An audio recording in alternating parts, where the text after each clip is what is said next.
Ayan naman yan. Kasi hindi magbabayad.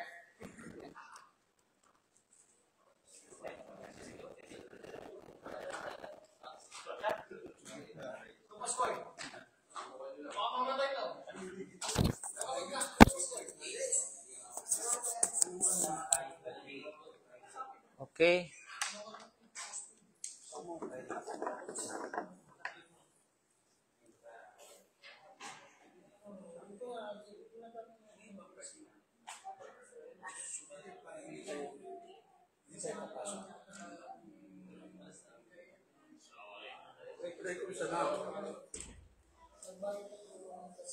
Wow, ang galing.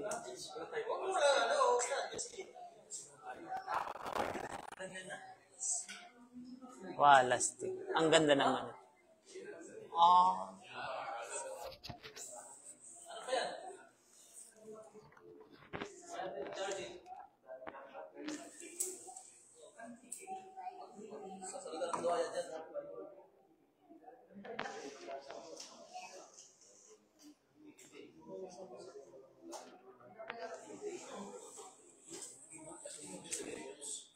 Okay.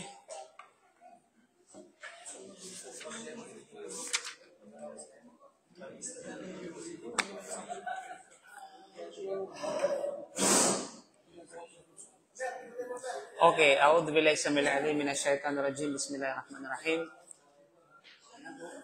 Alhamdulillah wassalatu wassalam ala asyrafil anbiya'i wal mursalin nabiyina Muhammad wa man tamassaka bi sunnati ila yaumil ma'bad. Rabbi shrah li sadri wa yassir li amri wahlul 'uqdatam min lisani yafqahu qawli. Allahumma hdina wa hdi bina waj'alna sababal liman ihtada. Assalamualaikum warahmatullahi wabarakatuh. So alhamdulillah mga kapatid, malapit na natin matapos ang chapter 4 ng Kitab At-Tahara. So, for your information, ang reference ng ating pag-aaral ay dito kinuha sa aklat na ito. So, di ba, kita niyo ang kapal? Oh. So, ito pa lang yung nakuha natin. Oh, ito. Kasi ang book na ito ay andito na yung yung tahara, sala, janaiz, sawm, zakat sa hajj. So syempre, ang unang bahagi yung tahara. Ito pa lang nakuha natin sa tahara. Yan. So mantakin ninyo. So ilang taon pa ito bago makuha. Pero ito ay yung nilalaman nito nakuha natin, abridge lang. Ibig sabihin, mga shortcuts. Hindi pa binanggit, summary, hindi pa binanggit dito yung mga details na explanation natin kasi hindi nakasaad dito eh. So ako nang nag-input sa ating yung mga dalil, yung mga proof at saka yung mga iba't ibang remarks ng mga scholar. So wala dito 'yon. Okay? Ito yung mga points lang. Okay? So yun mga kapatid, nakakahiya naman tapos absent lang kayo. Okay? So yun. So, sa section 3 na tayo ng chapter 4, mga kapatid, na kung saan ito pa rin ay may kaugnayan sa najasa. Subalit, sa pagkakataon na ito, ang ating pag-aaral ay walang iba kundi ang turuk at hirun najasa. Ito yung mga pamamaraan ng paglilinis mula sa mga najasa. Okay? So, tandaan natin, tulad lagi ng sinasabi natin, ang Sharia ay napakadetalyado. So lahat ng bagay tinuturo, maging ang mga kasuluk-sulukan ng isyo ay hindi pinapalampas ng Sharia. So maging yung pamamaraan ng paglilinis ay tinatalakayan ng batas ng Sharia. Kung paano at alinsunod sa sunna ang mga pamamaraan ng paglilinis. Okay? So, inshallah subhanahu wa ta'ala, ito yung scope ng ating pag-aaral. Naway, inshallah, ay magbigay ng kalinawan sa inyo. At the same time, ay, kumbaga, kaalaman. Kasi, pag sabi kasi natin paglilinis, naturally o normally, sa atin, masalinisin mo lang yun na. Right? Ito yung basic na, kumbaga, karaniwan. Lahat ng masa, lahat ng tao, ay alam ng kaparaanan. O, pag sinabi niyo, linis, basta ayon lang sa kanyang kaparaanan linisin. Subalit, may mga pamantayo, mga specific na o certain na mga issue na naayon sa sunna ang pamamaraan ng paglilinis ng najasa. Okay? So ito yung ating magiging impact sa mga kapatid, yung mga pamaraan ng tinatawag na paglinis ng najasa.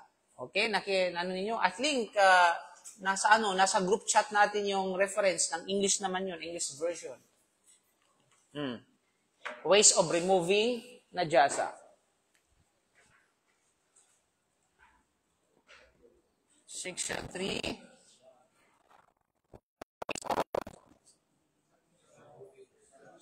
Removing najasa.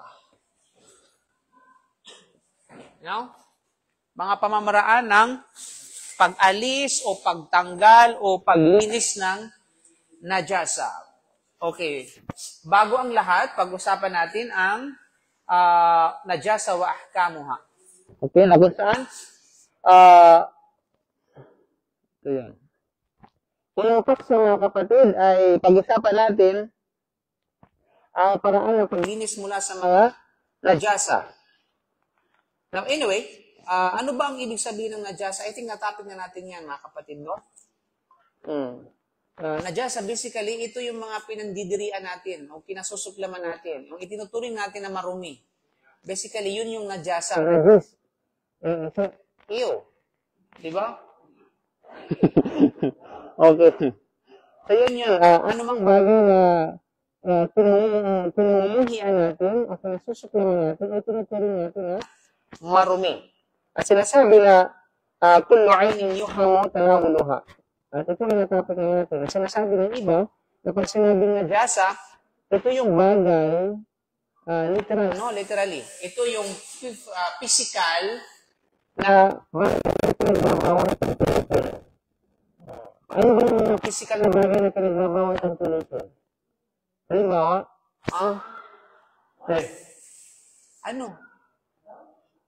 Ulitin natin, sa definition ng najasa, ilan sa mga define na ang najasa, ito ay bagay at physical na anumang bagay na ipinagbabawal ng kilikin. Anumang physical na bagay na ipinagbabawal ng kilikin. For example, sinabi natin alcohol, di ba?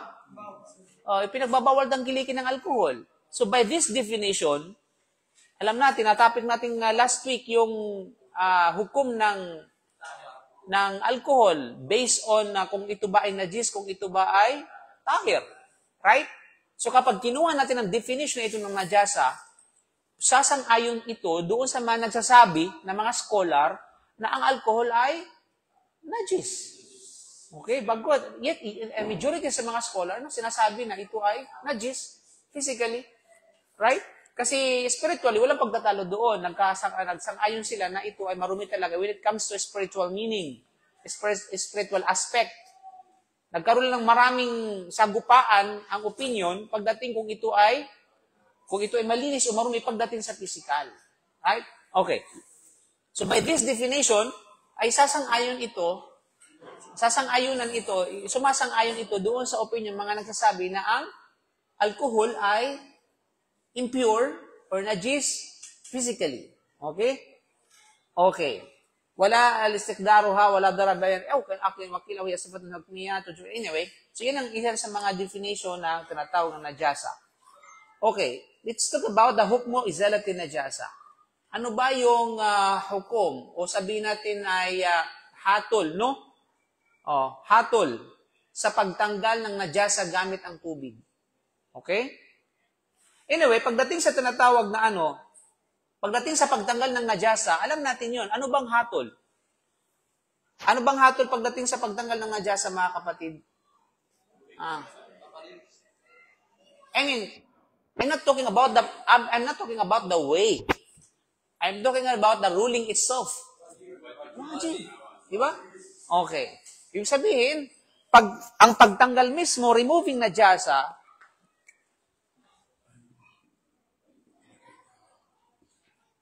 of removing najasa.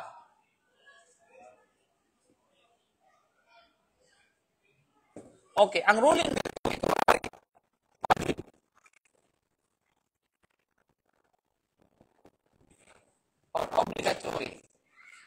Mandatory. Okay? So kapag alam mo na meron kang dumi, ay obligado sa iyo na tanggalin yun. Pero nagkakaroon ng iba't ibang issue yung pamamaraan ng pagtanggal.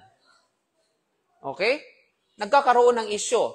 And specifically, sa bawat pamamaraan, may mga kanya-kanyang hatol ng mga scholar. Pero nagkasundo sila na ang pagtanggal ng najasa, pagtanggal ng dumi, nagkasundo sila, nagkaisa na ito ay obligadong gampanan ng bawat isa. Alam nga namang hayaan mo lamang yung dumi. Ayaw mo ngang maging marumi yung pisngi mo, yung mukha mo. Di ba? Ayaw mong humarap sa mga tao na meron kang o may kulangot ka. Kasi nakakahiya. At tatanggalin mo yun at pinandidirihan kapag may sipon kang lumalawit dito. Di ba? Samantalang natin ang sipon, Sharia speaking, hindi naman siya najis. Hindi siya tinatawag na, pwede ka magsalabang habang lumulutang yung sipon mo. Walang problema. Kalahati daw ng ating pananampalataya ay kalinisan. Tama, kalahati ay kalinisan. Generally speaking, walang duda. Di ba? So, when it comes to Shar'an, ibig sabihin, Sharia speaking, sa law, illegally speaking, kumbaga, pwede kang magsala habang may kulangot, habang may sipon na tumutulo. Pwede mong, hindi nga nakapag-invalidate ng saum kapag nilunok mo yung sipon mo eh. Laway. Yung galing dito o yung lumabas na sa iyo? Ilabas mo tapos kainin mo, nasa sayo yan. Hindi. Hindi, pag nilabas na, wala na. Hindi na pwede yan kasi, kailangan, sabihin, nalunok mo yung pag nandun pa sa loob. Similarly, ganun yung laway. Nag-ipon ka ng laway, tapos lunukin mo ulit, tapos ibuga mo, lunukin mo, bukod sa nakakapag-invalid, nakakadiri. O ito, kumakain. Kumakain. Di ba? So, iba yung usapin legal, sa usapin ng sabihin natin ng karaniwan. Okay, halimbawa, pagtingin natin at saka sa legal na pagtingin. So, ibig sabihin mga kapatid, sa pananampalatayang Islam, na ang pagtanggal ng dumi, ang sabi natin dumi dito yung dumi na itinuturing ng Sharia. Di ba? Ay obligatory. Obligado. Na tanggalin. Subalit, pagdating sa tinatawag na ay nagkakaiba pagdating sa pamamaraan ng pagtanggal at yung gamit ng pagtanggal o paglinis. Okay, yun. Sakop na sa pamamaraan ng mga kapatid. So, hukmo ishtiratun niya, lizatin na dyan, sarap yung fi wujudin na dyan, sa kasantifabi na dyan. Mana.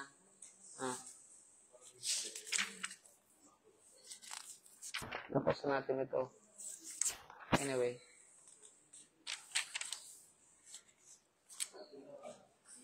Okay, mga kapatid. So, ngayon, let's talk about the removing najasa using water. Ang pagtanggal o pag-alis ng najasa gamit ang tubig. Kaya alam natin, pag sabi, gamit ang tubig, kailangan talaga yon gamit ang tubig. Pero what if kapag nalaman nyo na may mga scholar na hindi kondisyon na gamitin ng tubig? Pwede kang gumamit ng ibang bagay kahit na may tubig. Ang tayamum naman kapatid, kasi sa wudu naman yun. Okay? Sa wudu yun. Tapos. Are talking about I'm talking about the najasa. Okay, iba naman yung tayamum. Tayamum, ikapalit ng yan, ng kapalit ng tubig, kung walang, kapalit ng wudu, kung walang tubig. Pagtanggal ng, sa atin, focus on the issue, pagtanggal ng dumi. Kaya nga, di ba? So, ito yung natin. Pag-usapan natin ito, ano ba yung, ang paggamit ba ng tubig ay kondisyon, obligatory? O hindi? Okay, kasi understood na yun, pag depende sa situation, walang tubig, alam mga gawin mo. We're talking about na nandiyan lahat yung availability. And available yung tubig, available yung dahon, available yung tinatawag na tissue, pero hindi mo ginamit ang tubig.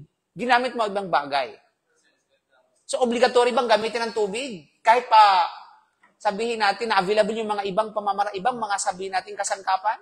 o hindi hindi siya tinatawag na kondisyon? Face-to-face basis. Wala na tayong isang case lang tayo. Case-to-case base. Isang kaso nga lang tayo. Okay. Sino sabi na dito? Kondisyon o kung kailangan? Ang kailangan gamitin ng tubig. Na hindi pwedeng gamitin ng ibang bagay maliban sa tubig. Wala? Saan ba tayo? Hindi ba paglilinis tayo? Ano ang gulo ninyong kausap?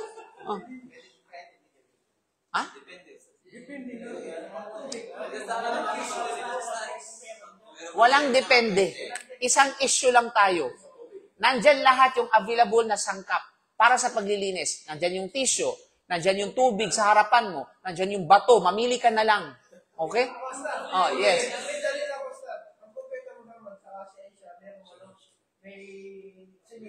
Okay? Good point, pero gusto kong i-debate yan. Unang-una, yung kinutkot ng kanyang asawa, gamit ang kanyang kuko, ito ay tinatawag na sperm. Ang sperm, alam natin na hindi naman najis.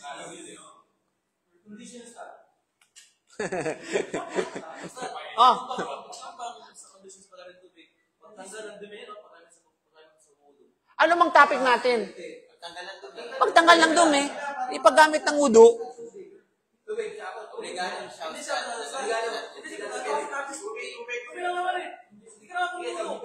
Anong pagkakaiba ng dalawa? Pagkakaiba ng dalawa, kapag sinabi mong kondisyon at kinakailangan, ibig sabihin, tubig ang gamitin mo. Bago ka ba gumamit ng ibang bagay? Linaw. Pangalawa, kapag hindi kondisyon at hindi kinakailangan, pwede kang gumamit ng ibang bagay kahit available na yung tubig. Hanggat ang mahalaga, ito ay naliw. Okay, naliwanagan kayo kung kondisyon o hindi. O kondisyon sa inyo. O sinong sasalungat? O mag-isa ka lang, kawawa ka, mag-isa ka lang. Okay. So, dyan na, nasa ano kayo? Nasa korte, ha? Nasa paglilitis tayo. You know? Okay. So, ano bang sinabi sa inyo ng kudigo? So, scholars have differed over the necessity of having water when removing najasa according to two views. So, mali na mga kapatid. Okay. So, nangangahulugan dito na nagkaroon ng pagkakaiba ng opinion ang mga scholar ng Sharia ng Islam hinggil sa paggamit ng tubig bilang kondisyon sa pag-alis o pagtanggal ng najasa. You know? Bilang kondisyon. Nagkaroon ng dalawang opinion. So katulad ninyo, nagkaroon ng iba't ibang opinion o dalawang opinion sa bagay na ito. May mga nagsabi sa inyo na kondisyon, kagaya na Sheikh Haya, no? May mga nagsabi naman sa inyo na hindi kondisyon. Bumaliktad yata si Almiro. Nag-iba ng opinion. Okay. So, pag-usapan natin yan mga kapatid sa pananampalatayang Islam. You know? Ano yung unang opinion? Yung unang opinion, first, it is a condition to use water when removing najasa. So, this is the position of the majority. Malikiya, Shafi'iyya, Hanbali, Zufar and Muhammad ibn al-Hasan among the Ibig sabihin, mga kapatid, ang unang pananaw, ipinagpapalagay na kailangan ng tubig upang maalis ang najasa. You know? Kailangan or kondisyon ng tubig. So, removing using water,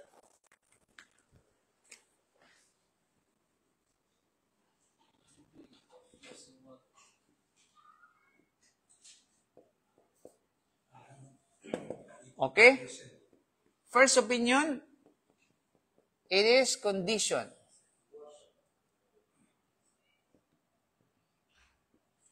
Necessity. You know? Kaninong opinion nito mga kapatid? Ito yung mga pananaw ng nakararami. Ibig sabihin, majority.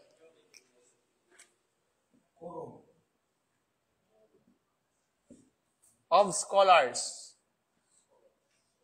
You know? Karamihan sa mga ulama, nagsasabi na okay, al-jumhur, no? Kabilang ang mga Malikiya, Shafi'iyya at Hanabila. Ganito rin sinabi ni Zufar at Muhammad ibn al-Hasan mula sa mga Hanafiya scholar. Ibig sabihin, lahat yung Hanafiya. May mga scholar ng Hanafiya na pumanig sa majority May mga ibang Hanafiya na hindi pumanig sa majority, which is pangalawang opinion. Okay? Na kung kaya, of course, hindi kabilang dito mga kapatid, ang usapin na ito, labas dito yung mga bagay na may malinaw na teksto na nagpapahintulot sa paggamit ng ibang bagay bukod sa tubig. No? Upang alisin ang karumihan tulad ng dumi na lumalabas mula sa dalawang daanan, which is tayo at sa kaihi, o ang mga balat ng mga bangkay ng hayop at iba pa. Which is tatalakay natin yan. So labas dito yung issue na malinaw sa teksto na pwedeng gamitin ng bato. Katulad ng di ba, nakalagay yan, istinja. Okay. Istijmar. Okay. At gayon din yung tinatawag na, sabihin natin, paglinis pa magitan ng, ng lupa, which is yung dinilaan ng aso. Diba? So labas natin dito kasi mayroon tong malinaw na mga pruweba. We're not talking about the karaniwang dumi. Halimbawa, malinaw? Okay, sabihin natin na, halimbawa, ganito. Sa damit mo, meron kang najasa. Right? Tapos, o kaya sabihin natin sa katawan mo, may najasa ka, pero iba yung kasi iba yung usapin ng najasa dumadaan sa dalawang butas. Kasi malinaw yun, may teksto talaga na malinaw yun, na may patunay na pwede mong gamitin ng istijmar. You know? What if kapag, binato mo yung tae, at pagkatapos ay tumalsik sa tinatawag na paa mo, o bahagi ng katawan mo. Right? Tapos, huwag mo na sabihin, amuhin mo, tapos, lalasahan mo. Tae nga. Okay. Okay? Pagkatapos nun, ngayon, ang gagamitin mo ngayon, panlinis, tubig, nandyan, available, nandyan ang tubig, nandyan yung sabi natin, pwede mong ganyahin, andyan yung tapos na tissue, wipes, right? Bunot, ano pa man katulad nito. Okay, sabi natin handkerchief, no? So ngayon, sa unang opinion, kung ang papanigan mo ang unang opinion, which is majority of the scholars, ay kinakailangan na pipilin mo agad yung tubig. Kasi condition yun. Okay? Kasi ito yung mga specific na senaryo na walang tiyak at walang tukoy na pruweba na gamitin mo yung mga bagay na ito. Right? Which is pangkalahatan na tinatawag na sabihin natin na bagay. Okay. So, sa mga ulama na ito, pag yan ang mangyari, sinasabi nila na kinakailangan ay tubig. Hindi mo pwedeng gamitin ibang bagay maliban sa tubig. Pwede mong gamitin yung bagay na yan kung after na ng tubig. Pero yung pangunahan mo yung tubig, o kaya sabihin natin, isantabi mo yung tubig, hindi pwede. Para sa kanila, hindi pwede. Okay. Now, ano yung mga patunay ng mga scholar na ito? Mula sa Quran, sa chapter 25, verse 48, Al-Furqan. Okay, yung proof nila ay ito. Okay? 25, verse 48, as a proof, no? So, sinabi ng Allah, bilang tinatawag na pangkalahatang batayan, ano ba sinabi ng Allah? وَأَنزَلْنَا مِنَ السَّمَاءِ مَاءً طَهُورًا. At ibinaba namin mula sa kalangitang ang tahur o dalisay na tubig bilang paglilinis. So, sabi ng kanilang mga ulama na ito, ibinaba ng Allah subhanahu wa ta'ala ang tubig ulan para gamitin sa paglilinis. Sa nangangahulugan na kailangan ang gamitin sa paglilinis ay ang tubig. Kaya hindi, sinabi ng Allah sa Suratul Anfal, chapter 8, verse 11. Okay? Sinabi ng Allah subhanahu wa ta'ala, وَيُنَزِّلُ عَلَيْكُمْ مِنَ السَّمَاءِ مَاءً لِيُطَهِّرَكُمْ بِهِ. At ibinaba para sa inyo ang tubig ulan mula sa ulap upang linisin kayo mula sa physical na karumihan. So specifically, alam natin, ang ulan ay bahagi ng tubig. Isa sa mga uri ng tubig, mga kapatid, na kung kaya, malinaw mismo ng sinabi ng Allah subhanahu wa ta'ala. Kaya ipinahayag ng Allah subhanahu wa ta'ala ang kanyang kabutihang loob o ni'mah sa mga alipin niya sa pamamagitan ng pagbibigay ng tubig bilang bagay na nagpapadalisay at naglilinis. Malinaw sa dalawang aya na yan.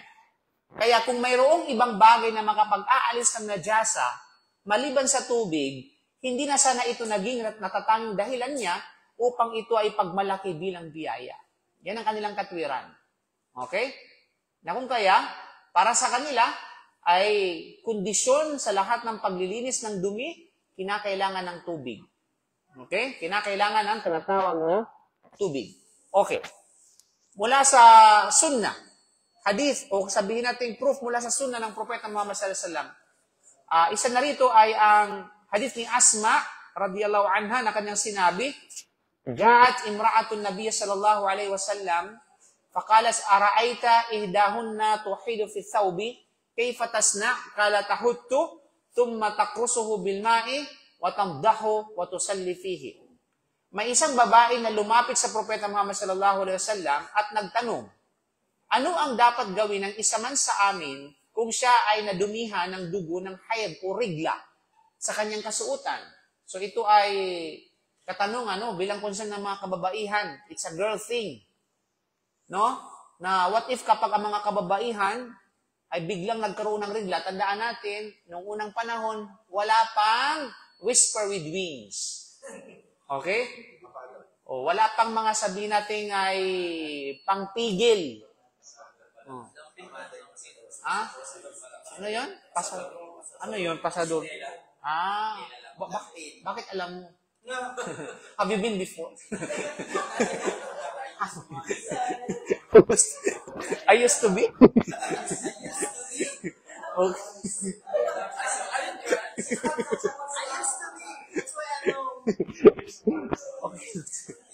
Okay yun, mga matatanda yan ang ginagamit. Ang iba nga, bunot eh. Bakit alam mo? Di ba sabi nila, first napkin, bunot. Sugat pati lubot. Ano pa? Puro kayo kalunguhan, no?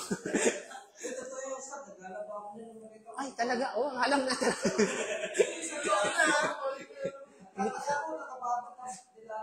Hindi talaga siya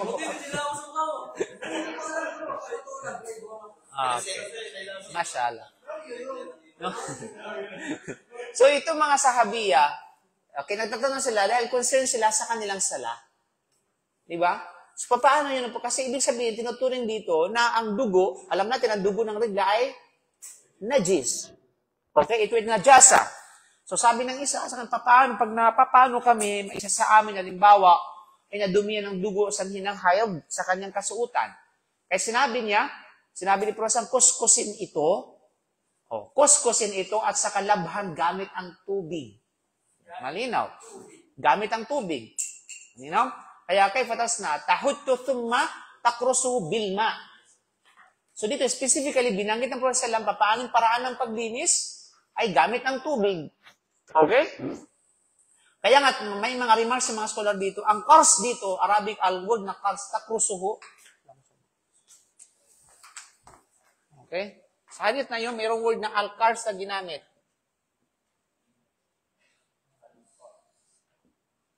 Okay? Al-kars. Na kung saan, ang definition ng kars sa ng mga Arab ay ang pagkukuskus gamit ang dulo ng mga daliri at mga kuko habang binubuhos ng tubig. Kasi ngayon, chlorine na di ba? Dati, chlorine, madili na matanggal yung Dati, habang binubuhusan, kinukuskus ng daliri o kaya ng kuko. Yun yung karsa, tinatawag na sabihin nating Arabic. Kaya ang word na ginamit ng Rasulullah bilang gabay sa kanila, paano yung paraan, ay thumma takrusuhu bilma. Okay? Takrusuhu bilma. Ibig sabihin, habang binubuhusan ito ng tubig, kinukuskus nyo ito. Yun yung mga kapatid. Then, pagkatapos ay wisikan ito, o sabi natin, squeeze, pigain. Pagkatapos ay maaari na siyang manalangin gamit iyon. Okay? Pwede na silang gumamit. Ibig sabihin dito, hindi man totally natanggal yung mark nito. Walang problema. Ang mga natanggal yung tinatawag na najasa, yung dumi. Kasi sapat na yung mark. Walang ginano yun. Ma'adhur, kumbaga, excuse na yun. Kasi mahirap tanggalin yung dugo ng sa totoo lang. Yung mancha ng sanhi ng rigla, ng dugo. Okay? So, ang punto ng hadith, itinuro mismo ng Propeta Muhammad sallam ang paggamit ng tubig bilang tiyak na paraan ng paglilinis sa dugo ng hayd. Hindi niya pinapahintulutan ng anumang ibang likido na nagpapahiwatig na ang tubig ang siyang kondisyon sa paglilinis ng najasa. Hindi lamang ng dugo, kundi lahat ng uri ng karumihan sapagkat walang kaibahan ng dugo sa ibang najasa. Yun ang kanilang arguments. Okay? O, mayroon pa yan, patunay sila. Hadith din, na mula sa hadith ni Anas bin Malik radiyallahu an, na kanyang sinabi, Inna Arabiyan bala fil masjid, fakama ilayhi ba'dul qawm, faqala sallallahu alaihi wasallam, da'uhu wa la tuzrimuhu, qala falamma faraga da'a bidalwin min ma'in, fasabbahu alayh. Ito, alam natin yung punto na ito. Tungkol sa isang Arabo na umihi sa loob ng masjid, right? Okay. So isang Arabi, isang Biduin, ang umihi sa loob ng masjid, tumindig ang ilan sa mga kasamahan ng Propeta Sallam upang pigilan siya. Ngunit sinabi ng Propeta Sallam, hayaan ninyo siya at huwag ninyong guluhin. Di ba? So sa ibang narration, tinukoy kung sino ang tumindig para sa bunutan, hindi. Para pigilan. Pugutan ng ulo. Sino yun? Si Omar bin Al-Khattab. Sabi niya, da'ani ya Rasulullah, adribu unuqa. Hayaan mo ako, propeta ng Allah, na putulin ko ang liig nito. Oh, di ba? Kasi nanggagalaiti, no, sa pag-ihi sa loob ng masjid. You know? Pero subhanahu sallam, kalmado lang ang propeta sallam. Da'uhu, okay? Sabihin ay hayaan niyo muna siya, huwag niyong gambalahin ang kanyang pag-ihi. Ang kanyang alam mo 'yon? Yung bang kasi bakit maraming benepisyo kapag hinayaan. At may maraming disadvantages naman kapag pinigilan. Medical world, no. So, hindi lang medical, maging sa tinatawag na physical. Halimbawa, kapag physical, kapag pinigilan mo ito habang ihing-ihi siya, maaring kumalat sa halip na sa isang portion lamang o sa isang region lamang ay dala sa iba't ibang region. Okay, mayroon region 6, region 7, region 8. Wala ganyan yan. O, sigagan yung ihi. O, kakalat yun. Di ba? So, in terms sa medical naman, kapag pinigilan mo siya, siyempre titigil yung ihi. Samantalang hindi pa naibuhos lahat, magkakaroon ng apekto ito sa tinatawag na katawan ng tao, sa loob. O, sa pantog niya. Di ba? Kidney failure, mga kapatid. So, ganyang ka-wisdom ang propeta, kalawak ng wisdom ng propeta Muhammad sallallahu alaihi wasallam. Whereas kapag pinigilan ito, at least nairaos niya lahat, hindi makakaapekto sa kanyang kalusugan, at the same time ay nandoon lamang sa isang region, sa isang area, at madaling linisin lang yun. Okay? So, ang Islam ay religion ng, kumbaga, ease, no? Kaluwagan, kahinahunan, kaluwagan, at of course ay pangunawa. Practical ang ating tanatan. Napakaganda na rin kung i-analyze lang ng isang tao. Okay? At hindi lamang yan, ginawang progresyon ay inutusan niya, no? Pagkatapos siyang umihi, ang propesa may nag-utos na magdala ng isang timba ng tubig at ito ay ibinuho sa lugar na inihian. So, ang punto ng proof na ito, ang punto sa issue na ito, mga kapatid, tubig yung ginamit. Right? Tubig yung ginamit para tanggalin, linisin, alisin yung dumi, yung najasa. So, may mga pruweba sila, natin masisisi. Anong opinion nila? May mga pruweba sila. Sa labas sa Islam, water is the best solvent on earth. Ano yun? Pakiuli? Water is the best solvent. Solvent. What the... Panglinis in general. Okay, akala ko yung pandikit yung solvent. Okay. Totoo naman yan, walang duda. Diba? Ika nga, the best way of removing najasa is using water. Walang duda. Yan ang pinaka-the best sa lahat. You know? Tubig. Okay. So, dito, hindi pinahintulutan ng Propeta Sallam, batay sa hadith na yan, na ang pagkatuyo o init ng araw ang siyang maging sanhi ng pagdalisay sa lugar. Diba? Pwede naman sa Sallam na hayaan lang hanggang sa matuyo kasi disyerto eh. Right? Disyerto siya. Mga kapatid. Sino to? Okay? Disyerto siya, mga kapatid, sa panampalatayang Islam. Kaya naman, dito punto. Sa halip, tinukoy niyang ibuhos dito ang tubig na nagpapatunay sa pagiging obligado ng paggamit ng tubig sa paglilinis ng najasa. Okay? So, yan ang pangalawang patunay niya. Quran at saka hadith, meron silang pangatlong patunay which is based on the sentido común or common sense. Sabi nila, hindi na isalaysay kailanman na ang propeta Muhammad sallam ay nag-alis ng najasa gamit ang anumang bagay maliban sa tubig. Sa halip, maraming patunay na siya mismo ay gumagamit ng tubig. dahil walang matibay na batayan nagpapahintulot na paglilinis gamit ang iba, nanatili ang pagiging eksklusibo ng tubig bilang paraan ng paglilinis. Sapagkat kung ito'y pinapahintulutan sa iba, marapat lamang na malinaw itong itinuro ng Propeta Salam tulad ng kanyang ginawa sa ibang issue. Okay? Now, ikaapat na patunay nila, ang kiyas or paghahambing or analogy sa kondisyon ng tubig para sa pag-alis ng hadath. Yung kanilang analogy. Ano ang gamit? Ito gamit natin ng tinatawag na analogy. They are using analogy. Ano sa ano? Ano sa Arabic ang analogy? Kiyas. Oh? Paghahambing, paghahalintulad. You know? Pero kailangan alam niyo paano i-apply ang tinatawag analogy, mga kapatid. Kasi hindi lang basta-basta paghahambing. May mga ano yan. Kumbaga may mga tools na pwedeng na para maituring na yun ay analogy or kiyas. Okay. Kiyas nila sa tinatawag na wudu. Anong meron sa wudu? May wudu kasi may hadath. Right? Hadath, yun yung occurrence. Yun ang nangyari sa atin. Hadath means yung nangyari. Kaganapan, para sa ganun, maging dahilan na magwudu ka. Right? So, anong gamit ng wudu? Basically ay water. Diba? Ginamit nila ang wudu ay, siyempre, ang gamit ay tubig. So, hadath, anong hadath dito? Yung dumi.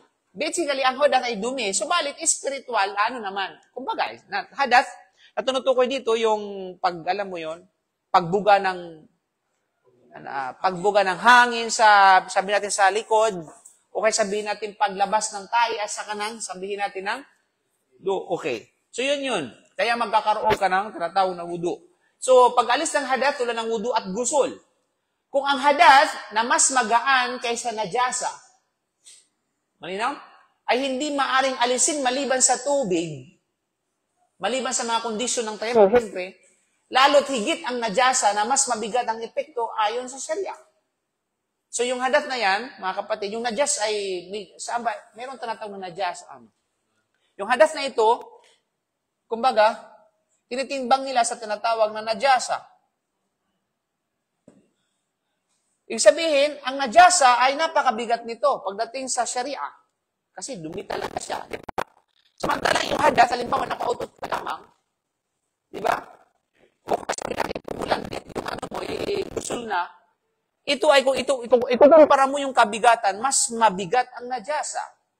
So kung ito mas magaan kaysa najasa yung hadath, nangangailangan ng tubig, paano pa kaya itong tinatawag na najasa? Right? Yun ang kanilang analogy. Di ba? So, kung ito, kinakailangan mo ng tubig yung wudu, kasi mag-wudu ka gamit ang tubig. Right? Maliban lang sa kasi walang tubig. We're talking about na wudu. Malinaw? So, yung hadath na yan, mas magaan pa. Kumbaga, mas magaan pa yung krimen kaysa tinatawag na najasa, igagamit ka ng tubig dito. Paano pa kaya sa najasa na mas mabigat yung krimen? So, kung mas kinakailangan mong gamitin ng tubig. Yun ang kanilang tinatawag na arguments. O, naintindihan ninyo? Ay, hindi nyo naintindihan? Naintindihan mo? Naintindihan mo hindi? Linawin natin, ha? Okay. O, sige. Hindi mo naintindihan. Okay. Di ba mag-uudo ka? Anong sanhi ng wudu? Kasi may hadath. Okay. Kung nakautot ka, umihi ka, kasi may hadath, kinakailangan mo mag-wudu. Okay. Halimbawa sa akin, nakautot ka, hindi ka pwede magsala kung walang wudu. Right? Ano ka pwede mo sa wudu? Tubig. Good. Naintindihan mo yan. Now, sabi ng mga ulama na ito, yung hadath, nang kung saan nandun yung sabi nating occurrence nangyari sa'yo, kung ikukumpara mo yung kabigatan, yung krimen, yung seriousness, ika nga, pagdating sa tinatawag na najasa, danasa kasi yung dumi, alimbawa, sabihin natin dugo ng regla o kay dugo ng ano, mas mabigat na krimen yung najasa kung ikukumpara mo sa hadath. Right? Mas mabigat. Mas mabigat to. Kumbaga, mas serious itong najasa. Mas matimbang. Right? So, kumbaga, pagdating sa timbang, mas magaan itong hadath kaysa tinatawag na najasa. Kung ang magaan ay nangangailangan ng tubig, dahil magugudo ka, nangangailangan ng tubig, para linisin ka, how much more ang najasa? Na samantalang ito magaan pero nangangailangan ng tubig, paano pa kaya itong mabigat tapos hindi nangangailangan ng tubig? Kaya sinasabi nila na ang tubig ay kondisyon. Meron bang hadith na mas mabigat ang Yan ang kanilang katwiran. Wala namang hadith, pero yun ang kanilang analyzation. Pangunawa nila. Yun ang kanilang pangunawa. You know? Okay. So yun yun. Kaya sabi nila, kaya kung hindi pinapahintulutan ng wudu gamit ang ibang likido, bukod sa tubig, kasi kung ating i-analyze kasi, sa pangalawang opinion, pwede gamitin ng ibang likido. Right? Sa pangalawang opinion, kasi halimbawa, yung ibang likido, ito yung sa pwede mong gamitin yung buko ng tubig. Buko ng tubig. Sorry. Tubig ng buko. Parang ano, yung bahaya ng yun. Yung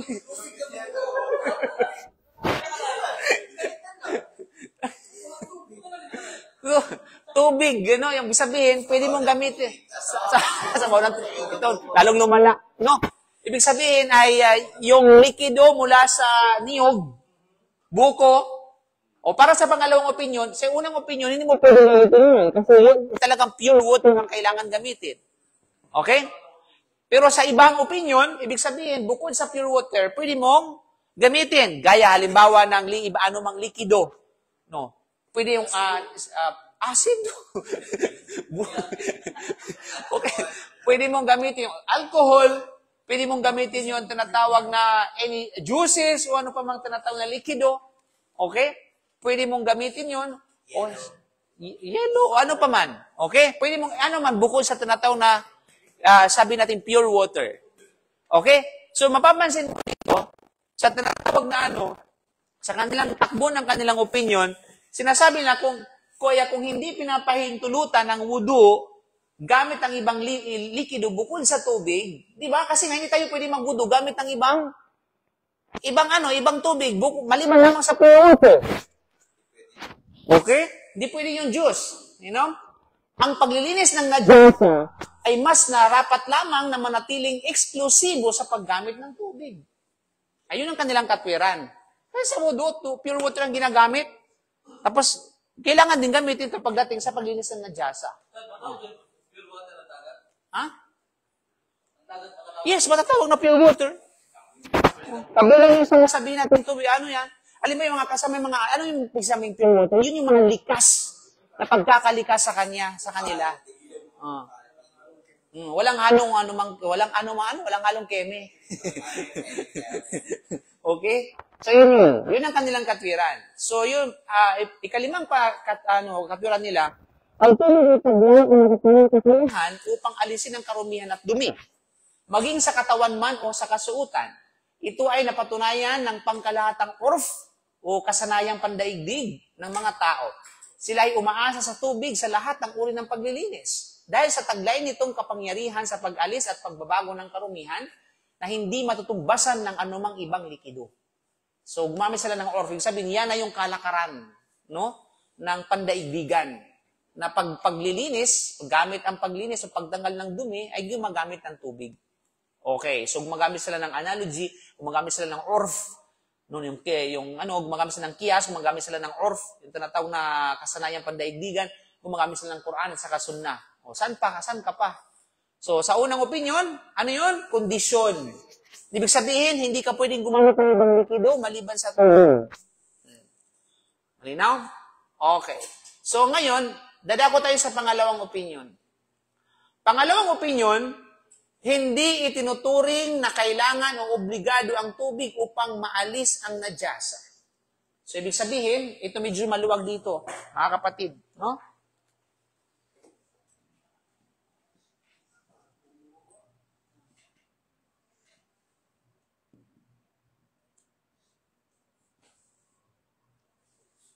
Okay? Sa pangalawang opinion, hindi tinatawag na kondisyon. Ibig sabihin, pag hindi kondisyon, pwede kang gumamit ng ibang likido. Kahit na nandyan yung tubig. Okay. So, yun. So, at pinapayagan ng paggamit ng iba pang malinis na likido o material. Yan, sa kanila, medyo maluwag sila. Hindi masyadong mahigpit. At ito ang madhab ng Hanafiya. Yung Hanafiya mismo, isang riwaya mula kay Imam Ahmad, at opinion din ni na Daud al-Zahiri, Ibn Taymiyyah, at Ibn Uthaymin. So, pananaw ito ni Sheikh Uthaymin, maging si Ibn Taymiyyah, maging yung mga Zahiriya, okay? Ito yung Hanafiya madhab. Ibn Taymiyyah,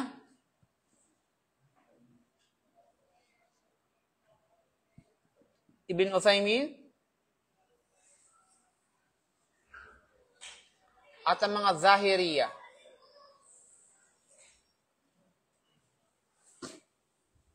Okay?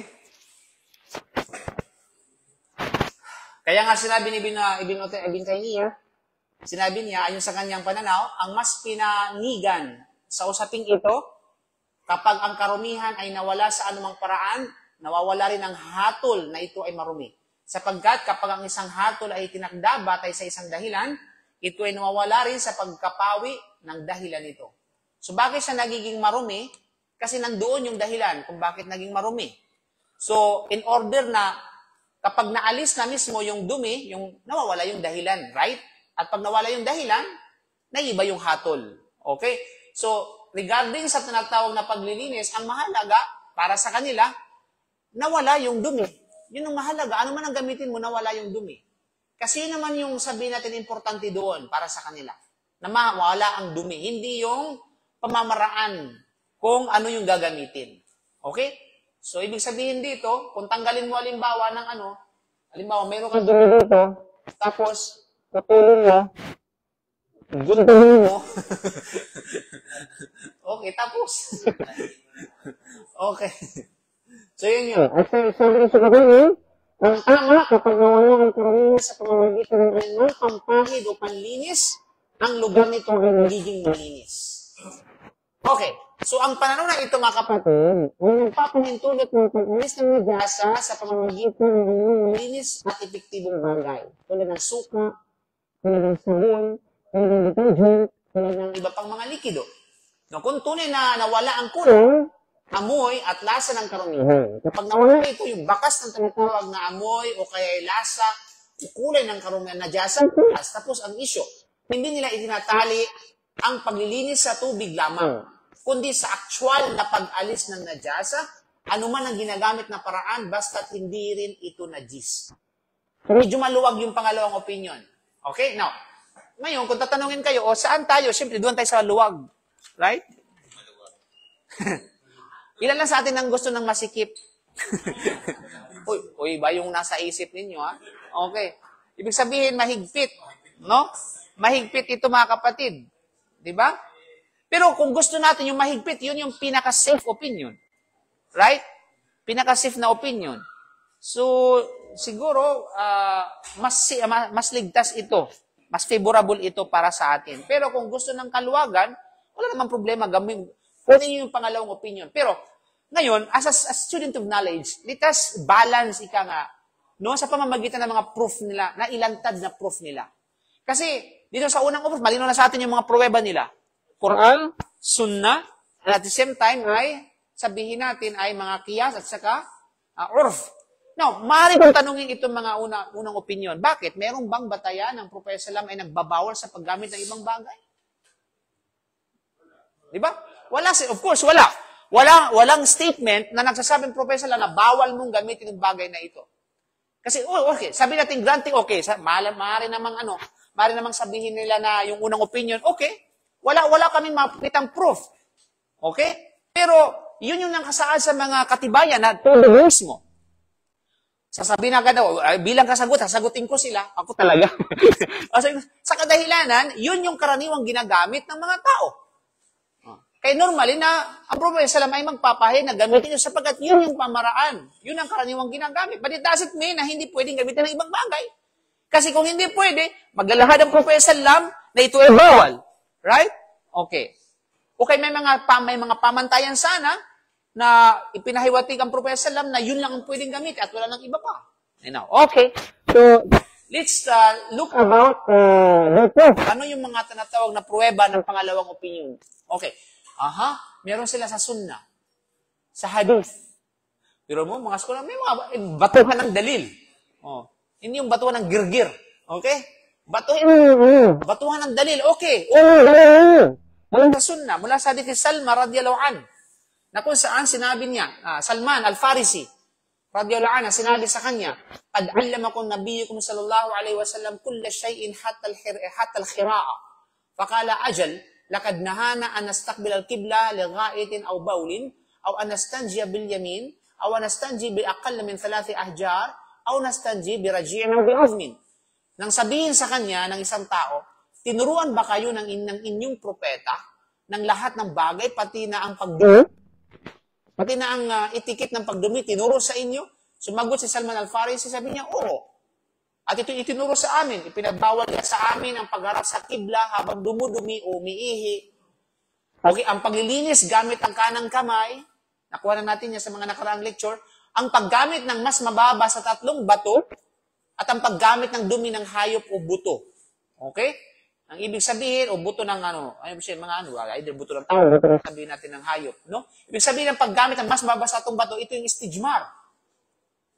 So dito, ang punto ng patunay ng kanilang hadith, ipinapakita nito na sapat na ang paglilinis gamit ng bato. Hindi sinabi sa hadith na gumamit ng tubig. Nakipapansin nyo? Walang sinabi sa hadith.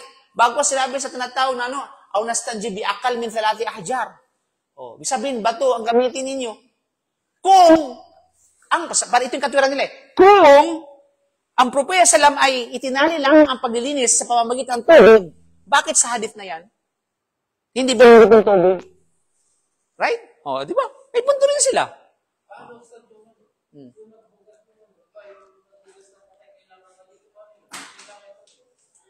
Ang paghugas ng patay dahil sa ang tubig, actually hindi yan wajib, kundi ito ay sunnah. Hindi dahil sila ay marumi. Yan ang patunay, ayan doon, ang inspiration ng mga oskola, hindi dahil sila ay marumi. Okay? Yung mga nagdala ng patay, papunta sa labihan, di ba? Kasi mamamatakin, magdadala naman sila, bakit sila maglilinis? Hindi dahil sila ay tinatawag na marumi, kundi yung mga bad spirit, o anong mga bagay, blah, blah, blah. Okay? Ito ay sunnah, pero hindi dahil sa sila ay marumi. You know? So, yung tatlo na ito, ng pangalawang opinion, nakalagay sa hadith na malinaw, sa hadith ni Salman al-Farisi, kung mapapansin ninyo, bakit hindi binanggit ng Propeta Muhammad Sallam na kailangan gamitin ng tubig? Diba? Bakit hindi yan itinurong Propeta Sallam sa hadith na yon? Nangangahulugan, ang paglilinis ng najasa, pagtanggal ng najasa, hindi lamang nakatali sa tubig. Kasi binibigay na ng importansya sa isang bagay na yun. Ganun ba? Binago na. Tama naman. Di ba may hadith naman na lahat ng bagay ay pwede, maliban na lamang kung may direktang sa... Yan. Di ba? Isa yun sa mga proof, di ba? Kasi kung nakatali lang sa tubig, hindi na sana babanggitin. Babanggitin mo yung hadith na yun, kailangan, nakalaki pa rin yung tubig. Hindi Bago sapat na yung paggamit ng istijmar, sabihin natin pwede ikatwiran niya, pwede i-argue ng unang opinion. Ito, isip-isip ko lang ba? Pwede i-argue ng unang opinion. Kunyari, ako ipapanig sa unang opinion. Sabihin ko sa pangalawang opinion, kasi yung hadith na yan, may ginagamit sa tinatawag na kung absence of water. Right? Absence of water. Ibig sabihin, gamitin mo lamang yan. Kaya naman sa salam, okay, kasi sa ibang narration, ang Propeta Salam ay tumawag ng walang tubig, kundi yung mga di ba? So yan ay gagamitin lang, use absence of water. Ngayon, nag-talk about the presence of water. Walang argument kapag absence of water. Yan ang pamantayan. Kaya hindi binanggit dyan kasi nga absence of water. Di ba? Pwede siya. Anong dali mo siya? Parang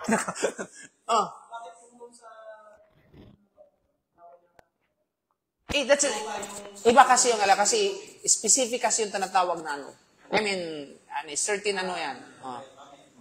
Ibang yung tama. Actually, may tubig din Allahun na biturab.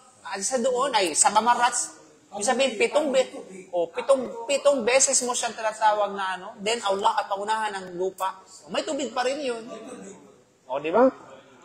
Okay. So, ang punto ng ano, sabi, ipinapakita nito na sapat na ang paglilinis gamit ang bato, kahit walang tubig, basta't natanggal ang najasa. O. Ang punto naman ng pangalawang opinion, yes, andyan na tayo. Andyan na tayo, ibig sabihin, yung sinasabi ng unang opinion na, okay, for the sake of argument, na yung sitwasyon na yan, hadith na yan ay para sa absence of water. Pero ang punto namin dito, para sa unang o pangalawang opinion, ang punto namin dito, matanggal yung najasa. At yun ang yung mahalaga. Matanggal yung najasa. Okay? Ano man ang kaparaanan, basta matanggal yung tinatawag na najasa. Okay. So yun yun. Ang pangalawang hadith, mula kay hadith ni Abu Sa'id al-Khudri radiyallahu anhu, na kanya sinabi ko sallam, إذا جاءت أحدكم إلى المسجد فلينظر فإن رأى في عليه قدرين أو أذن فلينسه وليصلي فيه. Ito, medyo mabigat, yung hadith na ito, medyo sa kanilang opinion. Kasi itong pangalawang hadith, medyo may arguments pa eh. Okay, ano yung pangalawang hadith?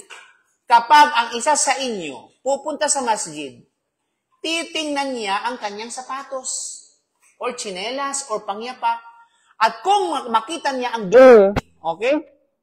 Kung makita niya ang dumi, o alikabok yung dumi dito, yung sabihin natin o sabihin natin ay kadar. Pag sinabing kadar, ito yung dumi. Okay? O sabihin natin alikabok dito, punasan niya ito, at maaari na siyang magsagawa ng pagdarasal gamit iyon. Tandaan natin, sa panahon noon, mga kapatid, gumagamit sila, nagdarasal sila na hindi sila nakayapak. Nakachinila, nakapangyapak sila. Nakapangyapak sila. Kasi noon, yung kanilang floor ay soil. Ibig sabihin lupa. Okay? Lupa, mga kapatid, hindi siya hindi carpet. Kasi wala namang carpet noon. Di ba?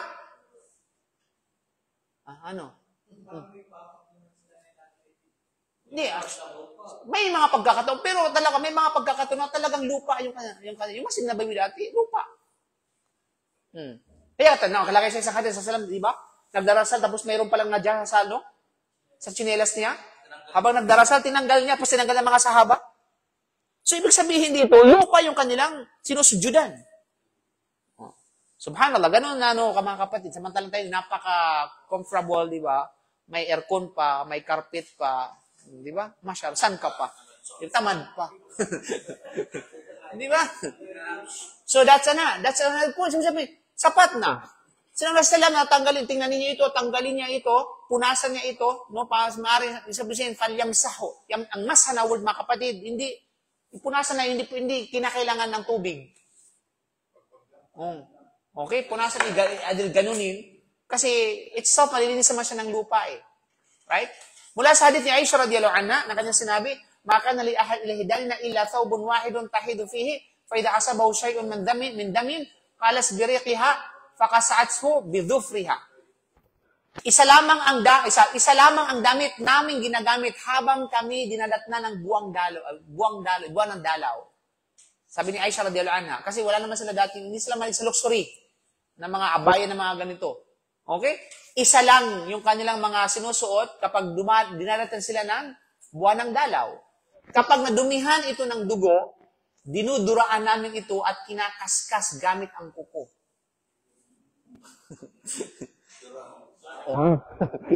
Di ba? Kasi ito ibig sabihin, kinukuskus niya ito gamit ang kanyang kuko. Okay? Word na masat. You know? So, yun ang kanilang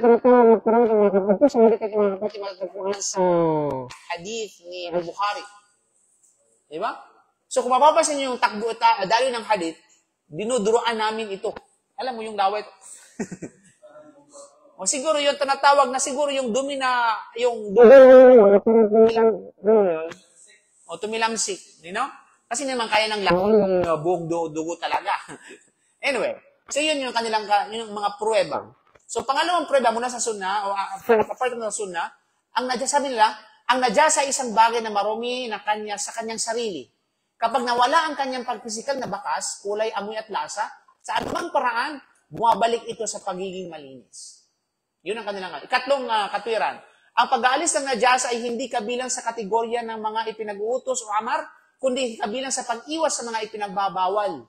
Kaya kung ito ay patupad sa anumang paraan, ang hatol ay tinuturing na may bisa. Dahil dito, hindi kinakailangan ang niya or intention sa pag-alis ng karumihan. So anyway, yun ang kanilang mga nagiging katwiran, mga kapatid. Bukod doon sa mga hadith, at bukod doon sa kanilang arguments, no? Sabi nila ng pangalawang opinion na ito ay ang mahalaga malinis. Ang mahalaga matanggal yung sabi natin yung bakas ng kulay, amoy at saka lasa ng dumi. Ano mang pamamaraan. Okay? Then tapos ang issue. Pwede mo nang gamitin ito sa ibada o anumang katulad nito. Now, pagtatanungin ko ngayon, saan kayo papanig based on the argument? Saan kayo papanig? Sa unang pananaw, sa pangalawang pananaw? Sa una na. Medyo mas safe, mas ligtas. Kasi doon sa number one, mahalalahin ka sa tao. Tapos sa tubig, di ba, may kaibahan ba sila sa reward of stuff? Kasi sa tubig, bawat patap Wala.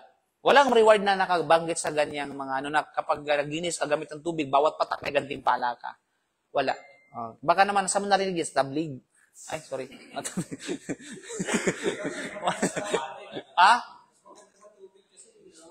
lalo na yung tubig ko lang, hindi lang pala physical, pati yung spiritual.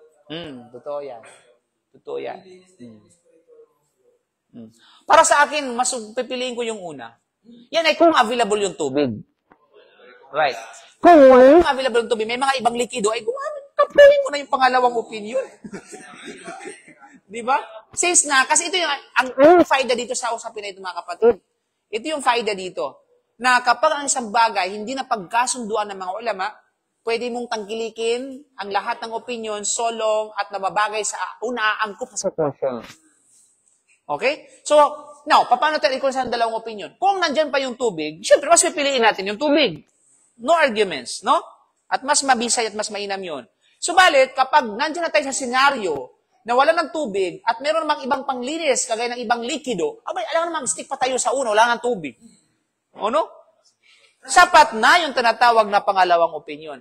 Mahirap sa unang opinion kung walang tubig. Maghanap pa talaga nga saan, paano kung wala kang mahanap? Kasi kondisyon tubig para sa kanila. Ito na naman yung unang opinion. Di ba? O, pinapahirapan. Kagaya na, alimbaw, kagaya ng issue ang touch ba ng, alimbaw, may wudu ka. Tapos, accidentally, na-touch mo yung babae without, unintentionally, no? Hindi siya tinatawag na sabihin natin, hindi mo sinasadya. Di ba? So, para sa ibang mga Shafi'i scholar, invalid ang kanilang wudu. Pag nahawakan ng babae, ay, asawa mo. Para sa kanila, invalid ang wudu mo. Merong scholar na stick sa Shafi'i. Ang ginawa nga niya ngayon, nag-umrah siya. Siyempre, sa kanyang opinion, talagang scholar siya ng Shafi'i. Ano talaga sa mga Shafi'i, sa madhab ng Shafi'i. Then, nag-umrah siya, nagwudu siya, siyempre, habang nagtatawaf, nasagi niya yung babae. Hindi naman sa ulit. Wudu. Okay? So, siyempre, para sa mga Shafi'i, wudu. Kasi invalid ang wudu eh. Tapos, papasok na ulit, magwudu. Hindi pa nga nakaikot ng isang tawaf, nasagi na naman ng Okay, sige. Wudu. Okay? Pangatlo, wudu ulit. Sabi, ay, problema na to, mahirap na to. Sabi niya, alan, lasto Shafi'i yan. Sa pagkakataon na ito, hindi ako Shafi'i. Aayon ako sa madhab ng majority.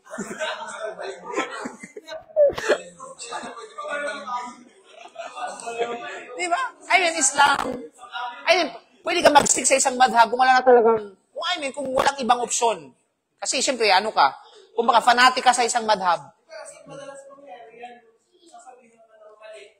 Kasi daw nila iba yung tinukuha nila. Kaya yan ang problema. Kasi pag wala kang background knowledge, ipangangalandakan mo yung opinion mo sa iba. Stick ka lang doon. Mag-stick ka sa iba, kailangan sumunod ka kung ano yung opinion ko. Di ba? Hindi. Ang Islam ay maluwag. Di ba? Sa mga pagkakataon na kinakailangan mong kunin yung ibang bagay dahil yun ang kinakailangan, gawin mo. Kasi hindi naman yung issue na yun yung napagkasunduan ng mga scholar. Hindi nagkaisa sa pagbabawal o pagpapahintulot. Bagkus sila ay sabihin natin nagkakaiba ng opinion. Diba? So, subhanallah, Islam is, ay ang ano lang dito kasi, yung problema kasi sa ibang student of knowledge, lalo pat, ay fanatic ba?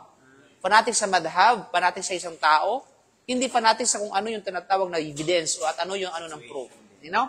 So yun, alhamdulillah, at least meron kayo natutunan kahit paano mga kapatid. So I think, tapos na. Allahu a'lam bishawab, subhanaka Allahumma la ilaha illa anta astaghfiruka wa atubu ilayk. Assalamu alaikum warahmatullahi. Hindi ka ba magkakasala, Ustad? Halimbawa, doon ka lang panig sa isang madhab? Depende sa tinatawag na ano. Kung doon ka lang sa ibang madhab, tapos alam mong mali yung madhab na yun, kasalanan na yun. Kasi hindi lahat ng madhab ay perfect. May mga madhab na mali talaga sa specific na issue. Wala na sila sa, nandiyan na sa yung proof. Maging fanatic tayo sa proof, sa tinatawag na katibayan. Okay? Huwag sa tao.